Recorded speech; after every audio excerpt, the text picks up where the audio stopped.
आज धनुष यज्ञ का दिन है। श्री राम लक्ष्मण विश्वामित्र जी धनुष यज्ञशाले में पहुंचे हैं। जैसे आप लोग आकर के बैठे हुए हैं, उसी प्रकार राम जी के जाने के पहले पूरी मिथिला आकर यज्ञशाले में विराजमान है, बैठी है। और राम जी जैसे धनुष यज्ञशाले में प्रवेश किए, एक ही राम जी सबको अलग अलग दिखाई देने लगे। जो राजा अपने को वीर मानते थे, उन राजाओं को राम जी परम वीर दिखाई देने लगे।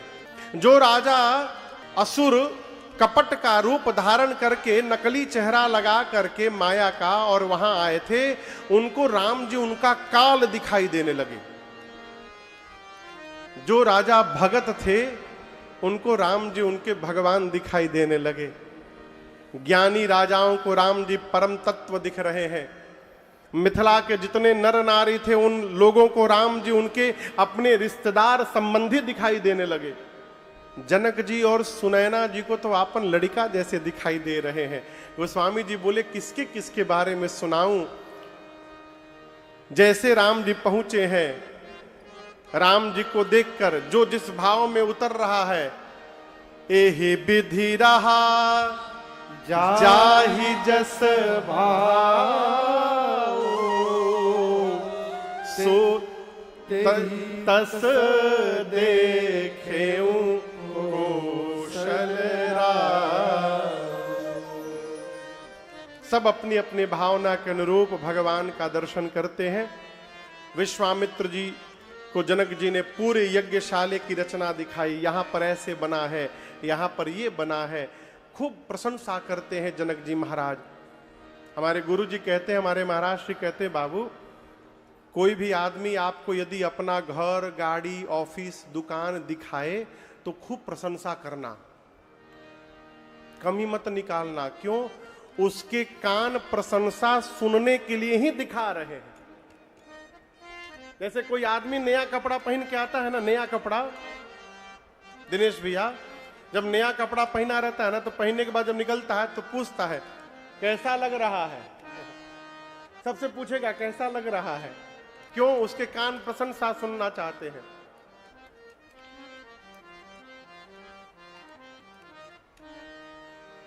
प्रशंसा करिए। कमी निकालिएगा ना तो मिठाई के प्लेट में से 2 मिठाई कम हो जाएगा। कमी बताना है तो घर जाकर बताइएगा, वहां ना बताइए। जनक जी ने इतनी पूछा तो विश्वामित्र जी ने इतनी प्रशंसा कर दी। जनक जी बोली, बाबा जी को सबसे ऊपर बिठाया जाए। सब मंचन ते मंचैक सुंदर विशद विशाल, मुनि समेत 2 बंधु तह बैठा। सबसे ऊंचे आसन पर विश्वामित्र जी बैठे सभा में।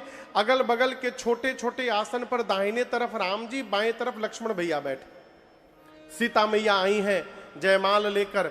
मां के सौंदर्य को देखकर जितने नर नारी थे सब मोहित हो गए। सीता मैया अपनी मां के निकट जाके खड़ी हो गई। अब जनक जी महाराज अपने बंदी जनों को आदेश देते हुए कहते हैं कि सभा के मध्य में खड़े होकर सभी राजाओं के समक्ष मेरा प्रण सुनाया जाए। बीच में जाकर बंदी जन खड़े हुए और दोनों भुजाओं को ऊपर उठाकर बोले, बोले बंदी बचन बर, सुनहु सकल महिपाल, प्रण विदेह कर कहाँ ही हमार भुजा उठाए। बंदी जनों ने कहा, दीप दीप से आए आप राजा महाराजा, हम अपने महाराज श्री जनक का प्रण सुनाने जा रहे हैं, ध्यान से सुनिएगा। ये धनुष दिखाई दे रहा है आप लोगों को, ये वही धनुष है जिसकी कठोरता पूरा विश्व जानता है। ये वही पिनाक है जिसको रावण और बाणासुर ने स्पर्श भी नहीं किया। आप जितने राजा यहां बैठे हैं, यदि आप राजाओं के भुजाओं का बल चंद्रमा के समान है, तो शंकर के पिनाक को राहु समझिएगा, राहु है ये। आज इस राज समाज में आप में से जो भी राजा आगे आकर इस धनुष को उठाएगा, झुकाएगा, इसकी डोरी चढ़ाएगा और इसको तोड़ेगा, त्रैलोक्य में उस राजा की जय जयकार होगी। और हम कहते हैं, हमारे महाराज श्री जनक की लाडली जानकी जू बिना कुछ विचार किए उस राजा के गले में जयमाला डाल देंगी। यही हमारे महाराज जनक जी की प्रतिज्ञा है। जैसे बंदी जनों ने प्रण सुनाया जनक जी का, एक साथ 150-200 राजा खड़े हो गए। हम तोड़ेंगे, हम तोड़ेंगे। बंदी जनों ने कहा यहां खेल हो रहा है क्या? बैठिए सब लोग, बारी बारी करके एक एक करके आइए, सबको अवसर मिलेगा, एक एक करके आइए। सबसे पहले आसन पर जो राजा बैठे थे, बंदी जनों ने कहा चलिए आप प्रयास करिए। गोस्वामी जी कहते हैं जैसे राजा को आदेश मिला तुरंत परिकर बांध उठे, खड़े हुए और खड़े होने के बाद सबसे पहला काम किए, आपन धोती टाइट करके बांधे। कहीं दम लगाने में धोती न खुली जाए। वस्त्र टाइट किए, मुकुट को सम किए और जाने के पहले थोड़ा व्यायाम किए और जाते जाते अपने इष्ट देवता को मन ही मन प्रणाम किए। बोले प्रभु आई एम गोइंग, हम जा रहे हैं प्रभु, कृपा करिए प्रभु, हमसे ही टूट जाए। जो राजा जा रहा है क्या बोला अपने भगवान से? हमसे टूट जाए, बोलिए टूट जाए। उस सभा में कम से कम 10,000 राजा थे। एक राजा जब अपने भगवान से बोला प्रभु टूट जाए, तो जो 9,999 राजा थे वो तुरंत अपने भगवान से बोले प्रभु बचाइएगा, इससे ना टूटने पाए प्रभु। कहां एक राजा, कहां हजारों राजा। गोस्वामी जी कहते हैं राजा खड़े होते हैं, तमकी तम तमक सबको देखते हैं,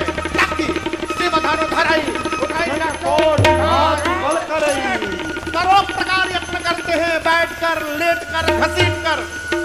धनुष अपने स्थान से तिलमात्र इधर उधर नहीं खिसका। अंत में राजा धनुष को छोड़कर सिर नीचे झुकाकर वापस जाने लगे। अब दूसरा राजा चला है वहां से मैं तोड़ के दिखाऊंगा, मैं तोड़ूंगा। तो जो राजा वापस जा रहे थे वो राजा अपने मन में बोले जाओ जाओ जाओ जाओ जा, उठाइब तो बुझाई जा। एक एक करके राजा आते गए हो, तोड़ना तो बहुत दूर की बात।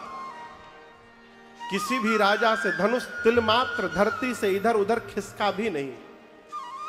जो ज्ञानी राजा थे, विवेकी राजा थे, वो धनुष तोड़ने गए ही नहीं।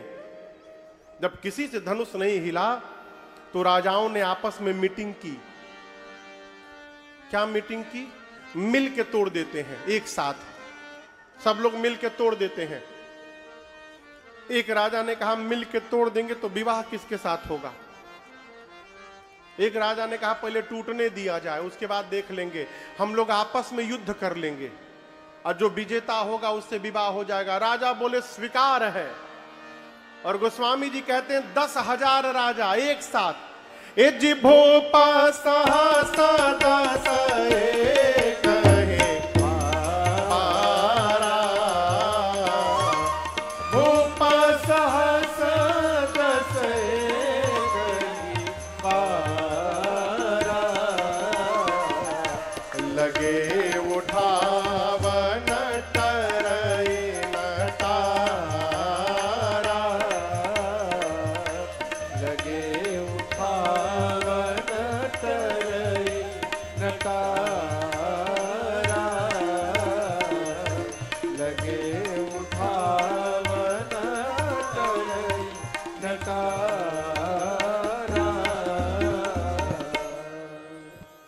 10,000 राजा लगे परंतु धनुष अपने स्थान से तिल मात्र इधर उधर नहीं खिसका।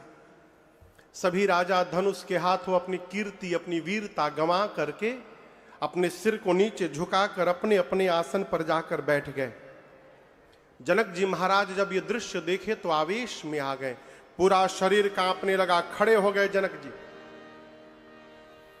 सभी राजाओं को संबोधित करते हुए जनक जी ने कहा दीप दीप से आए आप समस्त राजा महाराजा, आप में से ऐसा कोई राजा नहीं जो बोल दे कि मैंने उनको निमंत्रण देकर बुलाया है यहां पर। आप समस्त राजा मेरा प्रण सुन सुनकर आए हैं और क्या बोल रहे थे, अभी तोड़ देंगे, शर्म करिए शर्म।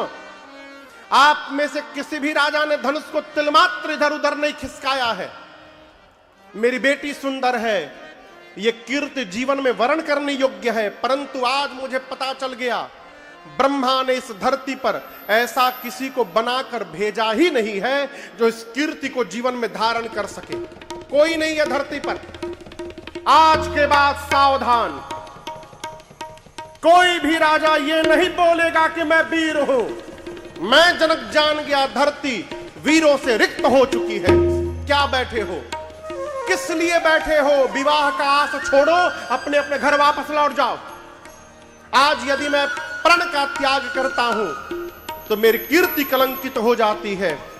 प्रण पे टिका रहूंगा तो मेरी आंखों के सामने मेरी बेटी कुंवारी रह जाएगी। मैं जनक जानता धरती पर कोई वीर नहीं बचा।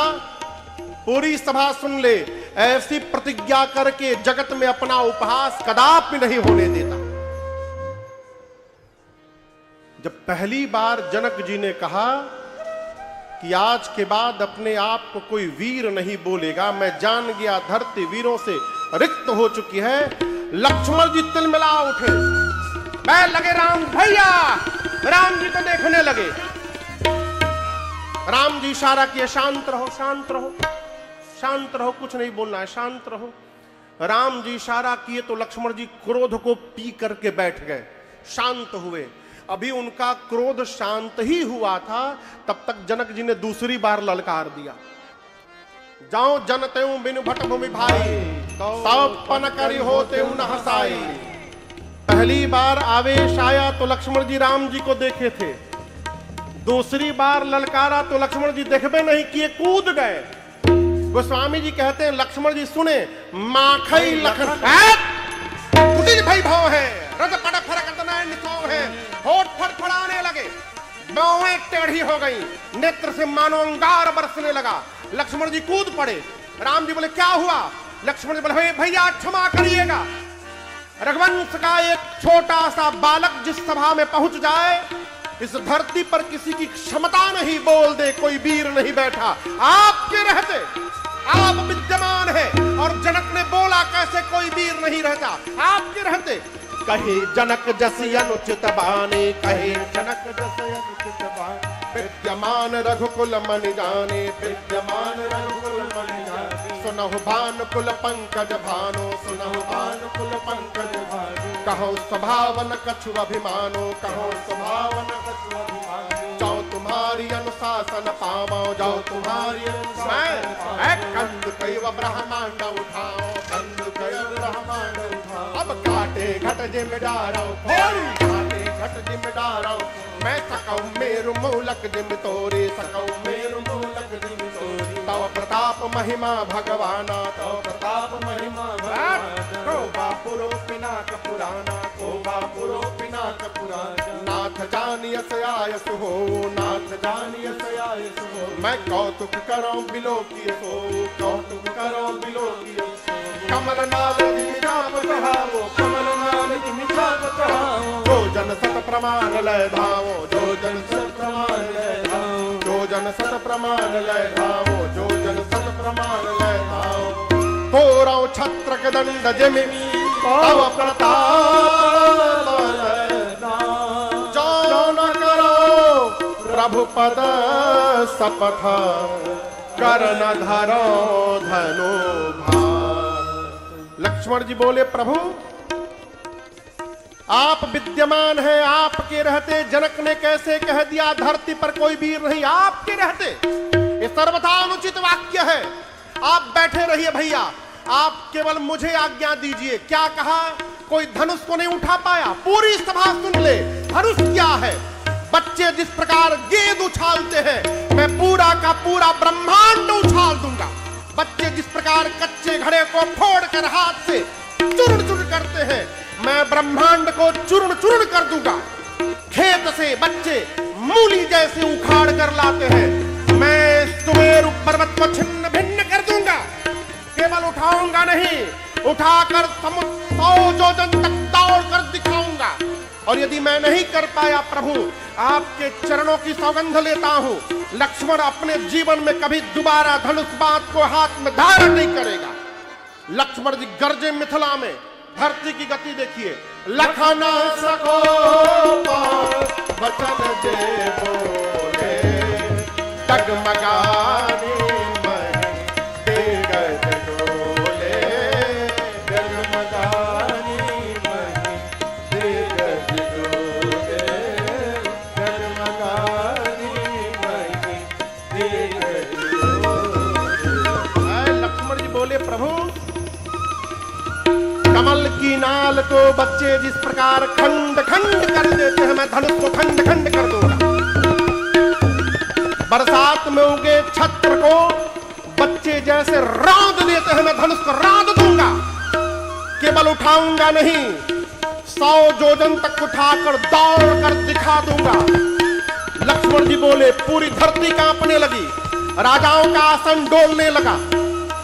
राम जी सीता जी प्रसन्न हो गए, जनक जी महाराज डर गए। अरे राम, अभी छोटका खड़ा भया तो पूरी धरती कांपने लगी, बड़का बैठा है, अभी वो खड़ा होगा तो क्या होगा। गुरुदेव भगवान विश्वामित्र जी लक्ष्मण जी की ललकार देखे तो गुरु जी विश्वामित्र जी आसन से उछल पड़े, बोले बाह चेला का ललकारा है आप। अद्भुत। लक्ष्मण जी गरजते गरजते पहुंच गए धनुष के पास, हाथ बढ़ा दिए। राम जी को देखते कहते, भैया आप कहिए मैं तोड़ दूं। राम जी मन में सोचे, तोड़ना हमको है, प्लानिंग हमारी है, छुटके तैयार है तोड़ने के लिए। लेकिन आपको एक बात बताऊं, लक्ष्मण जी इतने आवेश में भी सावधान है। कहते प्रभु सब करूंगा, तोड़ दूंगा, खंड खंड कर दूंगा, छिन्न भिन्न कर दूंगा, ब्रह्मांड उठा लूंगा, फोड़ दूंगा, सब करूंगा, लेकिन अपने बल के भरोसे नहीं करूंगा भैया, आपके प्रताप से करूंगा, आपके बल से करूंगा। सावधान है। लक्ष्मण जी हाथ बढ़ाए, कहें भैया कहिए तोड़ दूं। विश्वामित्र जी राम जी से बोले, अरे जल्दी बुलाओ उसको, कहीं तोड़ ही मत दे वो। राम जी ने लक्ष्मण जी को देखा और आंख से इशारा किया, मुंह से नहीं बोला, आंख से। Come here. शयन ही रघुपति लखन निवारे, शयन ही रघुपति लखन निवारे, प्रेम समेत निकट बैठारे, प्रेम समेत निकट बैठारे। राम जी ने लक्ष्मण जी को बुलाया और अब राम जी लक्ष्मण जी को अपने बगल में बिठाएं, बिठाकर उनका पीठ थपथपाएं। बोले, कितना बढ़िया बोले हैं आप भैया, है इतना तो मैं भी नहीं बोल पाता। लक्ष्मण जी बोले, अभी तो केवल बोला था, आप इशारा करते तो मैं करके भी दिखा देता। राम जी बोले, हम लोग धनुष तोड़ने नहीं आए हैं, हम लोग धनुष यज्ञ देखने के लिए आए हैं। हाँ, आपके रहते जनक जी ने कह दिया धरती पर कोई वीर नहीं।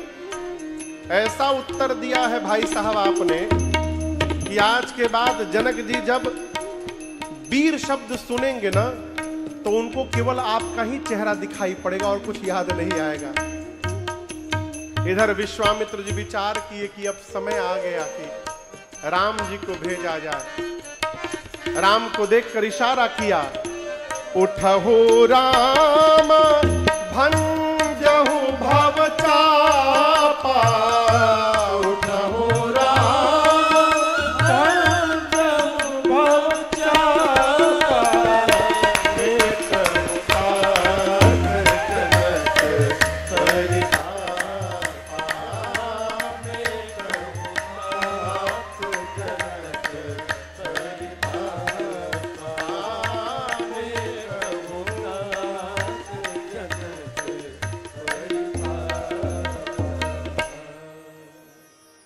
आदेश दिया, उठहु राम भंजहु भव, मेटहु तात जनक परे। जैसे गुरुदेव भगवान विश्वामित्र जी ने आदेश दिया, राम जी खड़े हुए और प्रणाम करके विश्वामित्र जी को राम जी सहज चल पड़े। आपको बताऊं, राम जी जब जाने लगे ना धनुष की ओर, तो वहां मिथिला के जितने नर नारी बैठे थे, सब अपने अपने पितरों से प्रार्थना करने लगे, अपने अपने पितृ देवताओं से। क्या? हे पितृदेव, आप लोग हम लोगों के जीवन के सारे पुण्य ले लीजिए, सब हम सब देने को तैयार हैं। उसके बदले में केवल एक काम करिए। क्या? बच्चे जिस प्रकार कमल की नाल को तोड़ देते हैं, उसी प्रकार आज राम जी के हाथ से इस धनुष को तुड़वा दीजिए। इसके बाद हम जीवन में दोबारा कभी कुछ नहीं कहेंगे आपसे। सीता जी की मां सुनैना जी राम जी को जाते देख करके विह्वल हो गई। अपनी सखी को बुलाकर बोली, सखी, इस भरी सभा में क्या कोई भी बुद्धिमान व्यक्ति नहीं है? सब लोग तमाशा देखने आए हैं। जिस धनुष को रावण और बाणासुर स्पर्श भी नहीं किया है, उस धनुष को ये बालक तोड़ने जा रहा है। मानव सरोवर में रहने वाला हंस अपने सिर पर मंदराचल उठाने जा रहा है। कोई बच्चे को रोक क्यों नहीं रहा? ये बच्चों का काम नहीं है। सखी ने कहा, महारानी, जिनको आप छोटा समझ रही हैं ना, वही राम जी आज बड़ा कार्य करके दिखाने वाले हैं। आप भरोसे में रहिए बस। इधर सीता मैया शंकर जी से, पार्वती जी से, गणपति भगवान से प्रार्थना करती हैं। अच्छा आप बताइए, गणेश जी मोटे हैं कि पतले?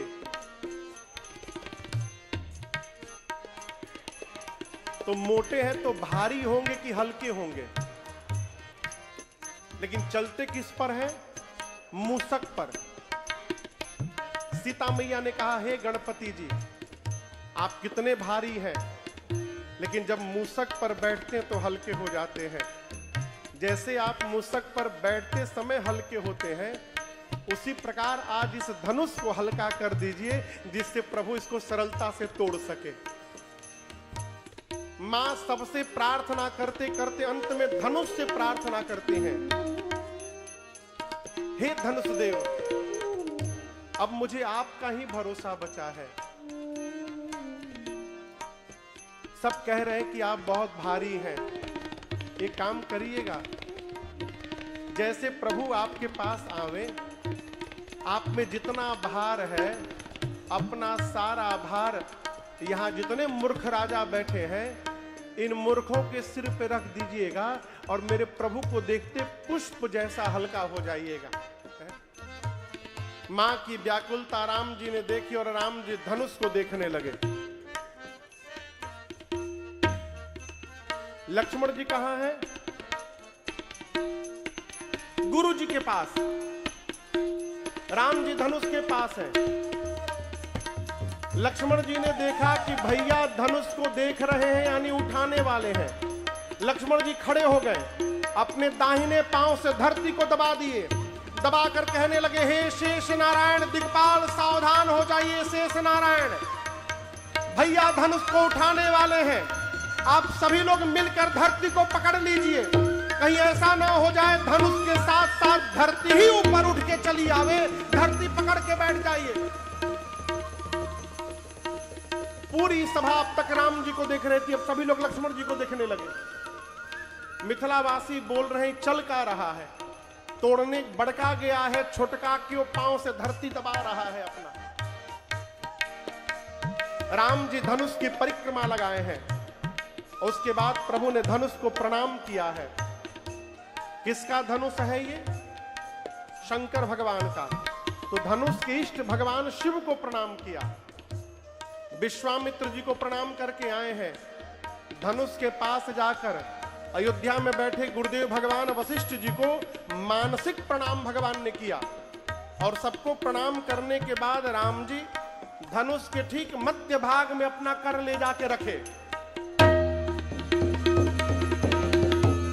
जैसे भगवान ने धनुष को लिया है, एक बिजली चमकी, और जितनी देर के लिए बिजली चमकती है उतनी देर में ही ए जी दमके उदामिनी जिम जबलयो पुलिन बधनु मंडल समभयो लेक चढ़ावत खेचत गाढ़े राहुल लखा देख सब ठाणे तेहि छन राम माथ धनु तोरा बड़े भुवन धुनि घोर कठोरा बड़े भुवन धुनि घोर कठोरा बड़े भुवन धुनि घोर बड़े भुवन घोर कठोरा बाज तज मारग चले करहि गंगन डोल महि बोल पूर्व करमले सुरय सुर मुनि कर कानती सकल विकल विचारहि कोदंड खंड राम तुलसी जयति वचन उचारहि हाँ जयति वचन उचारहि हाँ जयति वचन उचारहि। जैसे भगवान ने लिया बिजली चमकी और उतनी देर में ही भगवान ने उठाया झुकाया तोड़ दिया, कोई देख नहीं पाया, केवल आवाज सुनाई पड़ी। और ये ध्वनि इतनी भारी थी, सूर्य नारायण के घोड़े भटक कर इधर उधर भागने लगे, पाताल में दिक्पाल कलमला उठे, धरती पर सबने कान बंद कर लिया, ये कैसी आवाज आई। गोस्वामी तुलसीदास जी कहते हैं राम जी ने शिव जी के पिनाक को खंड खंड कर दिया। बोलिए सियावर रामचंद्र भगवान की जय। पूरे ब्रह्मांड में खलबली मच गई है हो, लेकिन भगवान परम शांत खड़े हैं, कोई हलचल नहीं।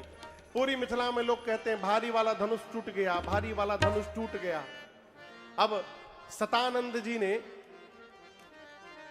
सीता मैया की सखियों को आदेश दिया, अरे गदगद हो के सतानंद जी, गदगद समझ रहे हैं, गदगद गदगद हो के सतानंद जी, सिय के आय शुद्धि हले, आव आव हे सिया, आव आव हे सिया, प्रभु के जयमाला पहिराव, आव आव हे सिया। सखियां मेरी मां को लेकर के आई। चतुर सखी ने कहा सीता जी को जयमाल पहनाइए, राम जी बड़े हैं, मां छोटी हैं, सीता मैया पहना नहीं पा रही हैं। सखियों ने निवेदन किया, अरे झुकी जइयो तनिक रघुबीर, लली मोरी छोटी सी, झुकी जइयो तनिक रघुबीर, लली मोरी छोटी सी, छोटी सी लली छोटी सी, छोटी सी लली छोटी, झुकी जइयो तनिक रघुबीर, लली मोरी छोटी सी, झुकी जइयो तनिक रघुबीर, लली मोरी छोटी सी।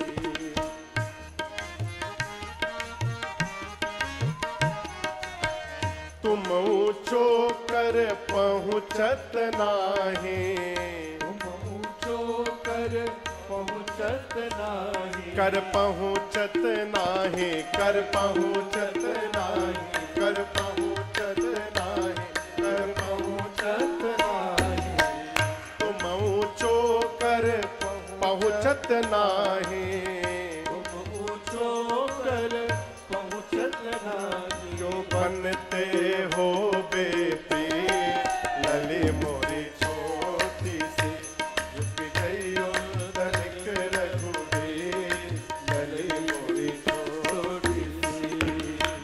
कब से खड़ी सिया पाय पिरानी, कब से खड़ी सिया पाय पिरानी, पाय पिरानी, पाय पिरानी, हाँ पाय पिरानी, पाय पिरानी।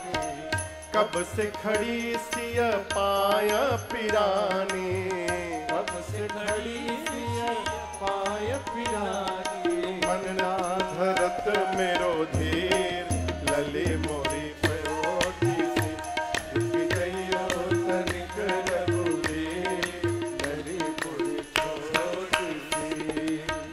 तुम रघुवंशी अपनी अदा में, रघुवंशी अपनी अदा में, तुम रघुवंशी अपनी अदा में, रघुवंशी अपनी अदा।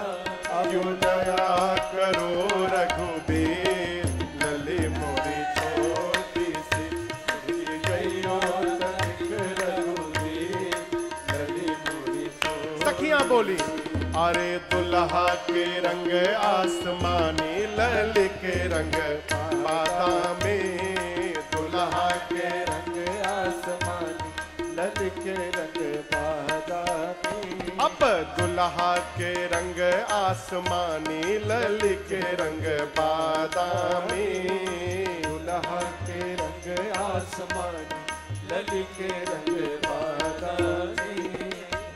काली काली जुल्फे और लट घुंघराले, काली काली जुल्फे और लट घुंघराले, काली काली जुल्फे और लट घुंघराले, काली काली जुल्फे और लट घुंघराले। अब कुसुम कली मन माने, लल के रंग बादामी, दुल्हा के रंग आसमानी, लल के रंग बादामी।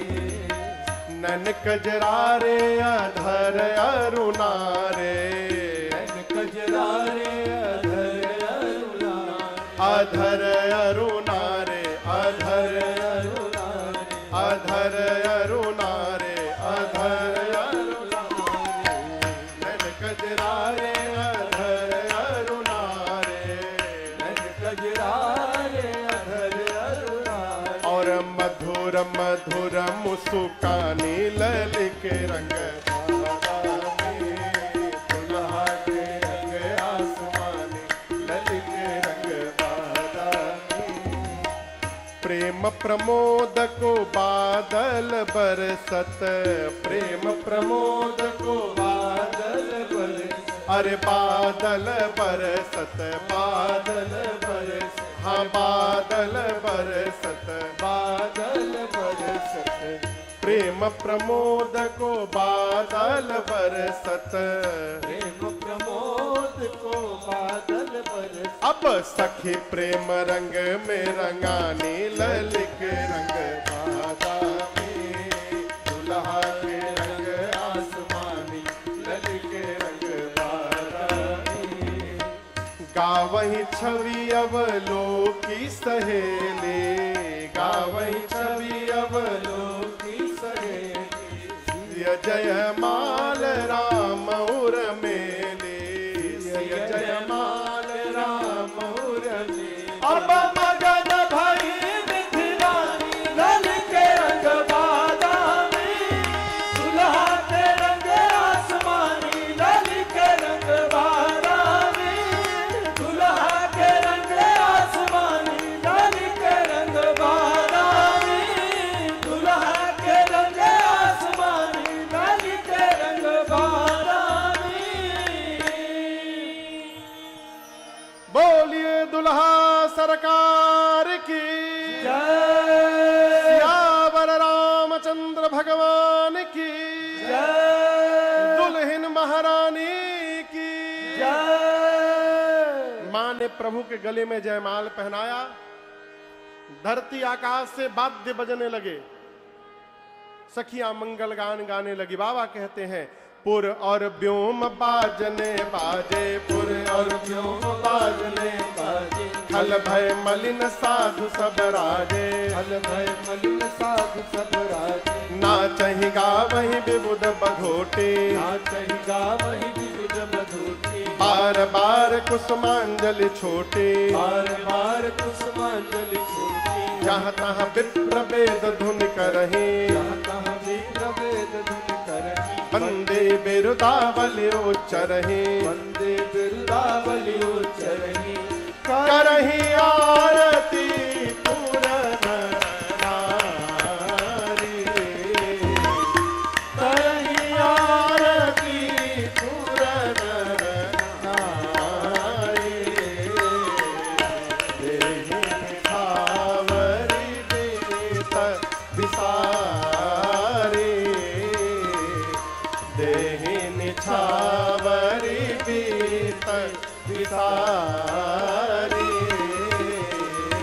देहि निछावरि बीत बिसारी। सखियां मंगल गान गाती हैं, न्यौछारे लुटाती हैं, आरती उतारती हैं। सीता मैया अपनी मां सुनैना जी के निकट जाके खड़ी हो गई।